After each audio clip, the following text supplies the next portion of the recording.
What up, boxing world? 12 Rounds TV. Another great day for boxing. Good fight. Dirrell versus DEGALE.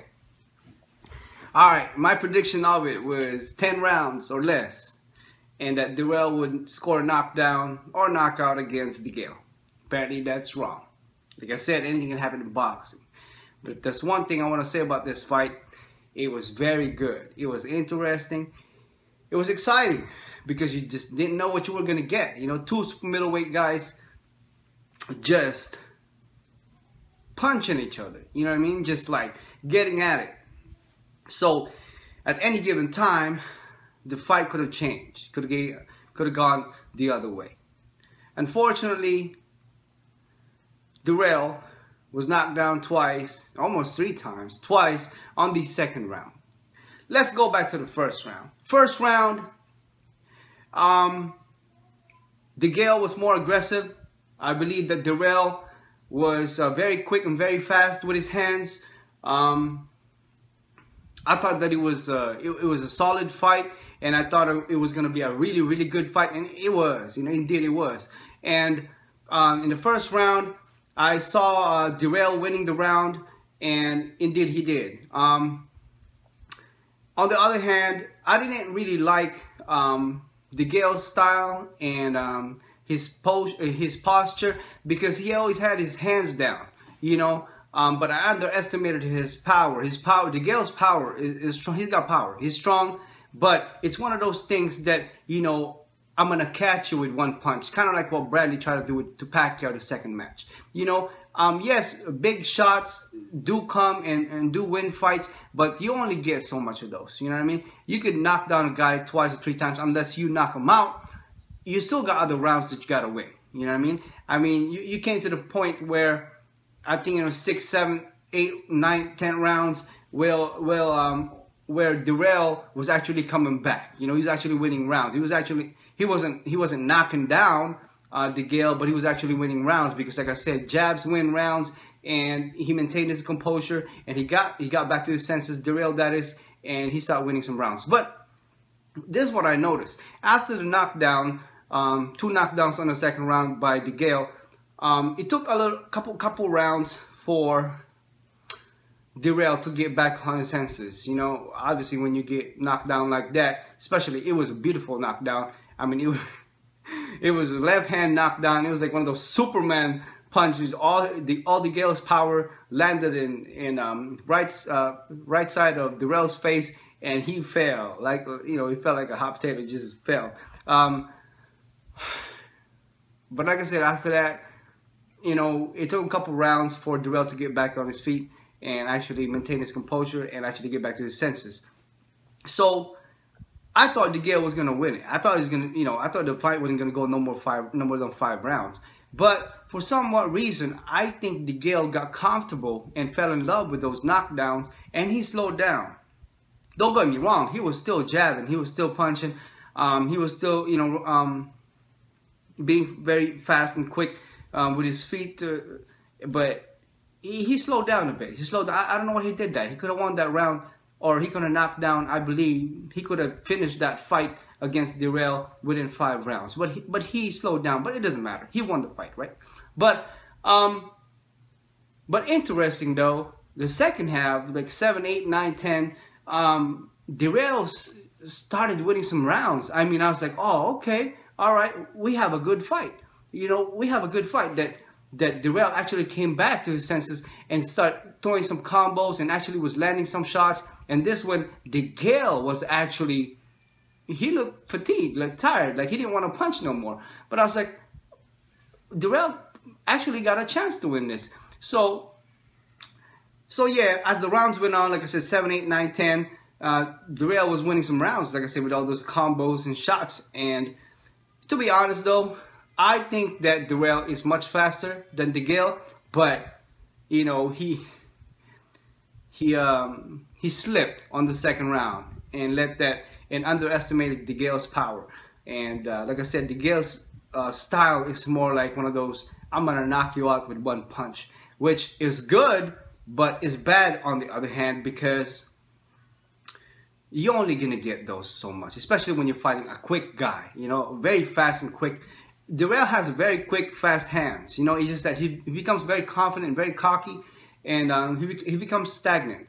He doesn't move around a lot. DeGale does move around a lot, but I don't think that DeGale has as much defense as Dirrell. Both fighters are great. Don't get me wrong. I mean, I was rooting for Dirrell, but on the other hand, DeGale got some power. But like I said, folks, you're not gonna get those punches, those big shots all the time. You know, you got to be ready to change it up. And I don't like it when he changed it up to because you know both fighters are southpaw, and when DeGale tried to switch it up to orthodox, you know, that's when Dirrell was taking advantage of him, especially on the ropes. And yeah, we saw Dirrell, you know, try to take advantage on the ropes, try to push him out every time he does combos. And you know, that's part of boxing. You know, he wants to win some rounds. But as a matter of fact, on the 9th round, and DeGale got back, you know, I think DeGale knew that he started losing some rounds, and that on the 10th round, I had both fighters even. I was like, this still anybody's game. I said, and indeed, I said, whoever really shows up and shows off on the 11th and the 12th is gonna win, you know. And I thought Dirrell was gonna do what he did in the 8, 9, 10 rounds, you know, 7, 8, 9, 10. I mean. And throw some combos. He slowed down on the 11th, 12th round. That was his chance. That was his only chance.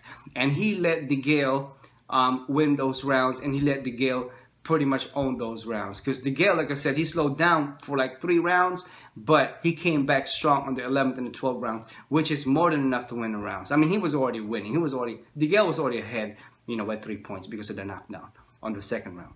But it was a good fight, though. It was a really good fight, and I liked it.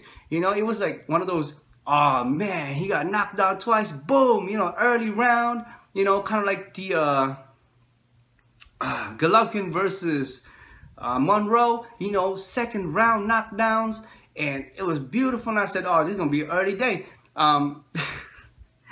But freaking DeGale started slowing down, and I said, why are you slowing down? You letting freaking Dirrell, you know, get back to his senses, because had he, you know, kept his style of DeGale, that is, had he just kept punching and did what he did on the 2nd round, Dirrell would have no chance. That would have never gone no more than 5 rounds, you know. But like I said, I think that he fell in love and got very confident with those 2 knockdowns. I mean, I would understand it if it was a knockout punch, you know. Okay, got it, you know what I mean. But it's still anybody's game, you know. If your opponent is still standing up, it's still anybody's game. I mean, we've seen that to you know, a lot of fighters, a lot of fights in the past where, you know, guys been knocked down 2, 3 times, you know, barely getting up, and guess what? Boom, 1 shot gets you. You know what I mean? So it's not over until it's over. But I really thought that DeGale, he's got to do a little bit more better on his defense, you know, letting those hands down with a guy, you know, had Dirrell have a little bit more reach advantage. I mean, he does have a reach advantage, about 2 inches, something like that. But had a guy had a little bit more reach advantage, then he would be getting a lot of shots. Dirrell was scoring a lot of jabs and a lot of shots, big shots. But shout out to James DeGale for having a very, very good chin, because Dirrell did hit him with some big shots. And, you know, it was just that DeGale couldn't take it. You know, I think he could take Dirrell's shot. But I'm still laughing about that 2nd round. DeGale, you know, because, you know, he's very awkward. It looks like an awkward southpaw guy, you know. Because he has his hands down, you know, he's moving around a lot, which is good. But if he had his hands a little bit more higher, then he can guard right away. If the guy, I mean, had Dirrell had the same punching power, I think, as DeGale, with those big shots that DeGale took from Dirrell on the 7, 8, 9, he could have got down. You know, like I said. Yeah, good job for DeGale, and shout out to him for having a very good chin. A lot of combos thrown by each other, but I think the more swift, if you mean swift and smoother combos was thrown, was from Dirrell. You know, I give Dirrell and the props and, you know, obviously the credit for giving us a good show, even though he lost. And like I said, you know, he's got to want it. You know, on the 11th and the 10th round, I'm not sure what he had in his mind, if he was winning or not. He was not winning, because I believe that had he known that he was losing, I think he would have done more. You know what I'm saying, in the 11 and 12 round. But excuse me, no itchy. But the thing is, I think this is one of those fights where both fighters got comfortable. You know, with an episode. DeGale got comfortable with his episode 2 knockdowns on the second round and let Dirrell, you know, recoup and get back to his senses, regain his power. So yeah, that's when Dirrell took advantage of. And then Dirrell clearly knew he was winning those rounds, about 3 rounds in a row. And then he got comfortable. He said, you know what? I think I won. I think I'm winning. You know, I think I got this. Now he lets DeGale come back. You know, DeGale is somebody that you don't want to underestimate. He looks really, he looks little out of game for some reason. His stance, you know, his posture, or Southpaw, I'm sorry. You know, he seems like a guy that would be easily knocked down or easily beat. No, man, he's good. DeGale is good. I just think that he should work on his defense a little bit more. And like I said, try to stay away from those big shots. I mean, they do land and stuff like that. I mean, if it was strong enough, then, you know, knock out somebody, it'd be a quick night. But if you're knocking down people and you know, always waiting for that big shot, it's not always going to come. Especially when you knock the guy down. Look what happened to Dirrell. He knocked him down already twice on the second round. I think it was almost 3 times on the second round. Then Dirrell will adjust, you know, because once you get, okay, all right, so once a fighter gets knocked down, especially on the early round, then, you know, he can adjust. Okay, I got this. I know what you're doing. You know, I can adjust and calculate this. But like I said, DeGale is a good fighter. Is a good fighter. You know, like I said, both fighters were good, very good. I think Dirrell had a big opportunity to come back. He did for about 3 rounds, but those last 2 rounds, 11 to 12 round, Dirrell should have unloaded those combos. He's got good combos, but like I said, I think it shocked him a little bit when he got knocked down in the second round twice. It shocked him a little bit, and he said probably to himself, man, I gotta watch out. I can't be too aggressive with this guy. But indeed, I give both guys props. You know what I mean? I give Dirrell props and I give DeGale props, and I think we should see a rematch. You know what I mean? I would like to see a rematch. That was a good fight. It's been a while since we've seen some fight like that. You know, it wasn't a one-sided fight. We thought it was going to be. Clearly, I was wrong. I thought Dirrell was going to win within 10 rounds, and there's going to be 2 knockdowns. There was 2 knockdowns, but apparently it was from DeGale. But that was beautiful, though. That was a beautiful shot from DeGale to Dirrell and put his ass on the canvas. I mean, he was, because, you know, Dirrell was always talking shit, and Dirrell was always taunting DeGale. I mean, they had an episode there. I think it was the 9th round. No, it wasn't the 9th round. 9th or 10th round or something like that. When Dirrell called DeGale motherfucker or something like that. But both guys were taunting each other. You know, it's more from Dirrell throughout the whole thing. You know, to the conference, to the weigh-in, to tonight. They were taunting each other. But it was good sportsmanship from both fighters, though. Yeah, they did hug. I mean, they spent a little bit more time than I thought. That I'm used to seeing, you know, maybe because of all the taunting, and they know. I think both fighters knew that it was a good fight, you know. As a matter of fact, DeGale's post-fight interview, he said that he was in for work, for that is not verbatim. That's not what he said, but he knew he was fighting somebody that's a tough guy. Dirrell's a tough dude, bro. I mean, to come back from like that and win a few rounds after being knocked down from that, and like I said, it took him a while to come back to his senses. You know, a couple rounds, and to actually regain his power and posture. But had Dirrell really, and I emphasize, really put it down and you know, and throw those combos and be more aggressive and throw a lot more shots on the 11th and 12th round, I believe he could have won the round. I mean, he could have won the fight. You know, he could have been the IBF super middleweight champion. But DeGale will be coming home on an airplane happy. His country's happy, and he deserves all the credit in the world for giving us a big shot. But I think we should see a rematch. That was a good fight. I enjoyed it. Let me know what you guys think.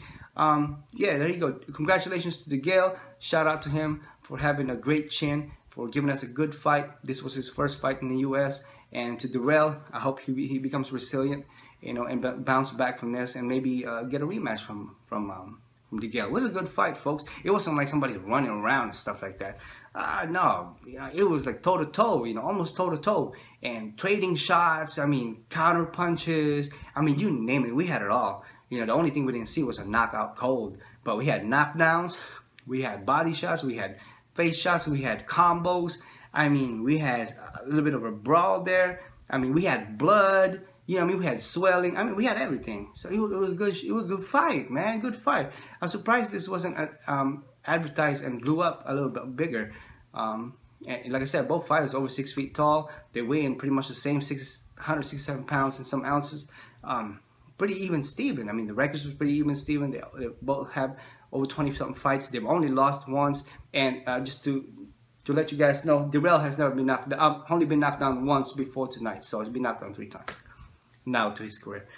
But it was a good fight, man. I enjoyed it. I mean, I didn't expect it. You know, it wasn't like a big mega fight sort stuff. Canelo, Kirkland, Pacquiao, Mayweather, or even Golovkin, Monroe. It wasn't like that. You know, this fight was not advertised. I mean, if you guys didn't know, a lot of YouTubers probably and a lot of news probably didn't even do their, you know, their weigh-ins and predictions analysis and stuff like that. Why? Because this fight came very fast. But I knew about it. I did make my prediction. I did make my post-fight review results of the weigh-in. But this fight came very, very fast, and I think it slipped people's mind.